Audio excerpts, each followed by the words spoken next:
Nasawi ang isang guro sa loob mismo ng eskwelahan habang nasa observation class. Ayon sa teachers group, posibleng na-stress ang guro para sa performance evaluation. Nasa frontline ng balitang yan, si Gary De Leon. Nagluluksa ang mga guro at mag-aaral ng Pedro Diaz High School sa Muntinlupa City. Isa sa kanilang guro na si Ginang Agnes Buenaflor ang pumanaw sa loob ng eskwelahan.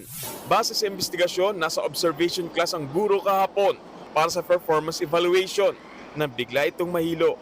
Pasado alas 2 ng hapon, habang nasa kanyang klase si Teacher Buenaflor, nakaranas ito ng pagkahilo hanggang sa halos mawala na ng malay. Kaya itinakbo ito sa klinika ng paaralan.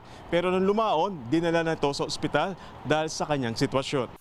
Sa pahayag na inilabas ng School Division Office ng DepEd Muntinlupa, sinubukan daw ng paaralan na bigyan muna ng first aid ang guro bago tuluyang itakbo sa ospital. Pero kalaunay, binawian din ito ng buhay.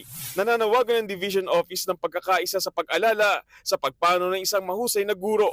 Tumanggi na magbigay ng pahayag ang pamunuan ng paaralan. Tiniligsa naman ng Teachers Dignity Coalition ang ganitong class observation dahil stressful daw ito para sa mga guro. Hindi rin kami totally just class observation. Alam po namin yan, na kailangan po natin din yan para improve yung pedagogy ng ating mga guro. Seasoned teachers na yung mga teacher natin, parang lalo silang na-stress na talaga. Para naman kay ACT Teachers Party List Representative Antonio Tino, dapat nang mareforma ang evaluation system ng mga guro para hindi sila ma-stress at mauwi sa pagkakasakit o kamatayan. Sa ngayon, humingi muna ng privacy ang pamilya ni Buenaflor. Patuloy naman ang investigasyon ng Muntinlupa Police para matukoy ang sanhi ng biglaang pagpano ng guro. Nagbabalita mula sa frontline, Gary De Leon, News 5.